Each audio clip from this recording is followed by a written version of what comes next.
আল্লাহ তাআলা আমাদের সবাইকে কিন্তু অনেক সুন্দর করে তৈরি করেছেন। তারপরেও দেখা যায় কিছু কিছু কারেকশন অনেকের মনেই আসে যে আমার ফেসটার এই জিনিসটা একটু চেঞ্জ হতো, লিপটা চেঞ্জ হতো, নোজটা চেঞ্জ হতো। আসে, এটা খুবই স্বাভাবিক ব্যাপার।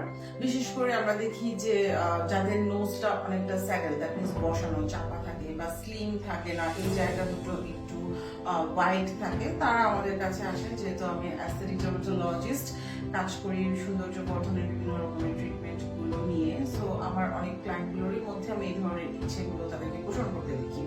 সো নোজটা আসলে সৌন্দর্যের অনেক বড় একটা অংশ। আমরা এই নোজটাকে শার্প করতে পারি, নোজটাকে স্লিম করতে পারি বিভিন্ন ধরনের প্রসিডিউরের মাধ্যমে, বোটক্স, ফিলার্স, থ্রেডস, এবং এক একটা পেশেন্টের জন্য কিন্তু আসলে এক এক ধরনের ট্রিটমেন্ট।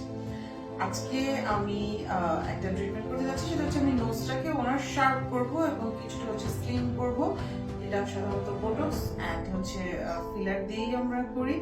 তো শেয়ার করবো আপনাদের সাথে কিভাবে আমরা এই কাজটা করি।